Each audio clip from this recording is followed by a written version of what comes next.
pour être tout à fait franc, il n'existe pas d'école idéale pour moi. Il n'existe aucune école, même si c'est moi qui devais la développer avec toutes les ressources du monde que l'on mettait à ma disposition, dans laquelle j'aurais envie d'envoyer mon fils. Et ce, pour une raison toute simple. Alors, j'admire toutes les tentatives qui sont faites et tous les développements qui sont en cours actuellement. Euh, mais je pense sincèrement, pour citer Jean-Pierre Lepris, que nous n'avons pas besoin de pédagogie alternative, que nous n'avons pas besoin d'éducation alternative, nous avons besoin d'une alternative à l'éducation. Et pour illustrer ça, bien que, comme je dis, je travaille avec des gens qui font l'école, et bien que je sois persuadé qu'entre les paradigmes d'avant-hier, qui sont ceux qui règnent aujourd'hui, et les paradigmes d'après-demain, il y a un océan. Et franchir cet océan ne se fera pas en un seul pas. C'est impossible. Donc, il faut plein de stations intermédiaires. C'est un passage à gué. Et chacun qui va dans un des sens qui me tiennent à cœur, qui sont le jeu, l'enthousiasme, etc. Chacun crée une petite île, un petit atoll pour aller plus loin. C'est certain. Mais l'école la plus parfaite qui soit dans cette optique-là resterait un aquarium. Et le problème d'un aquarium, c'est que tu peux l'aménager de la manière la plus géniale qui soit, tu peux y mettre les plus belles plantes, tu peux le rendre absolument transparent et le mettre dans l'océan. Ça reste un aquarium. Et pour illustrer ça, il y a quelque chose de très impressionnant. Si tu crées un aquarium dans l'océan, en pleine mer, que tu mets des parois en verre et que tu mets des poissons dedans, les poissons vont croire qu'ils sont dans l'océan. Ils vont nager et puis à un moment se heurter à la paroi en verre. Alors ils vont faire le tour de la paroi et nager en rectangle. Oui, mais le problème, c'est que lorsqu'ils ont nagé un certain temps en rectangle, c'est tellement inscrit dans leur cerveau que le jour où tu enlèves le cadre, où tu enlèves l'aquarium, où tu enlèves les parois en verre, il s'avère que les poissons continuent à nager en rectangle, même si les parois ont disparu. Alors, sachant cela, il est évident que je ne pourrai jamais considérer aucun aquarium, aussi grand, aussi beau et aussi réussi soit-il, je ne pourrai jamais considérer un aquarium comme un lieu dans lequel je voudrais voir mon enfant grandir. Moi, je ne suis pas l'ennemi scolaire numéro un. Je travaille main dans la main avec des gens qui font l'école, parce qu'il est tentant de réintroduire dans le paysage éducatif actuel les expériences que j'ai pu faire au cours de mon enfance de 42 ans.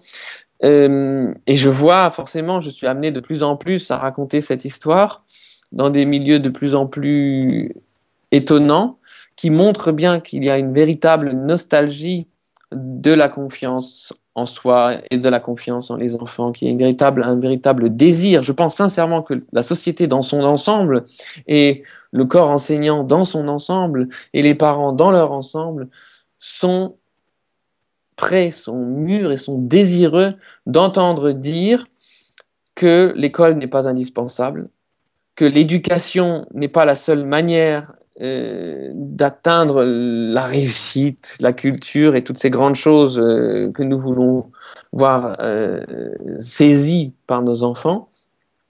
Et je pense que vraiment, je constate que vraiment, chacun des acteurs du paysage éducatif se sent concerné par un futur un futur nouveau qui ne peut pas être composé de tous les éléments qui l'ont fait jusqu'ici, parce que, comme le disait Einstein, on ne résoudra pas les problèmes dans l'attitude et avec les éléments qui ont conduit à l'émergence de ces problèmes.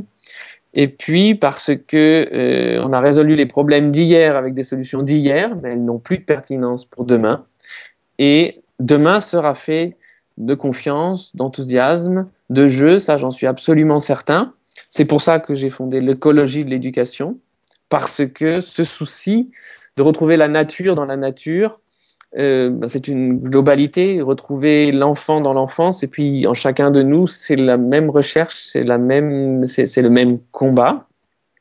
Et je crois qu'on ne peut pas envisager dorénavant d'avenir sans écologie, parce qu'il faut que les choses soient soutenables, que les choses soient locales, que les choses soient respectueuses dans tous les domaines, y compris, y compris dans l'éducation. Et maintenant que la neurobiologie nous apporte toutes les preuves nécessaires, maintenant qu'il y a des histoires comme la mienne qui apportent d'autres preuves tout à fait irréfutables du fait que la confiance, le jeu et l'enthousiasme suffisent, je pense vraiment que l'avenir sera fait de ces éléments-là, et je pense sincèrement qu'il n'y aura pas d'avenir sans cela.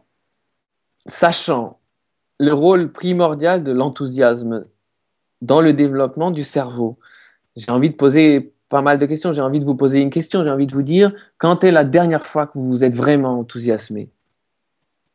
Et puis j'ai envie de vous dire, regardez un petit enfant et voyez comment il s'enthousiasme pour tout. Savez-vous que cette capacité de s'enthousiasmer est présente en vous?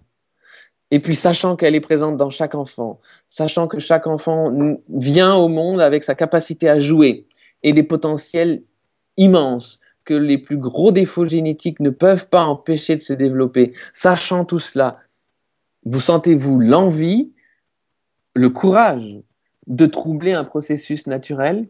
C'est comme de prendre une chenille et de tirer dessus. Elle ne devient pas plus longue. Elle arrête de vivre.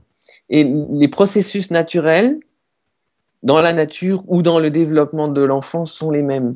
On ne peut pas interrompre un processus sans qu'il y ait de graves conséquences. Et j'ai envie de vous dire, avez-vous envie d'être de ceux qui interrompent les processus naturels? Avez-vous envie d'être ceux qui ne font pas confiance à ces capacités que la nature nous a données? Nous venons au monde avec tout un appareillage absolument parfait et absolument adapté. Je dirais, pour en prendre des mots de l'écologie, un appareillage local, durable, inépuisable, puisque l'enthousiasme est une ressource inépuisable, le jeu aussi.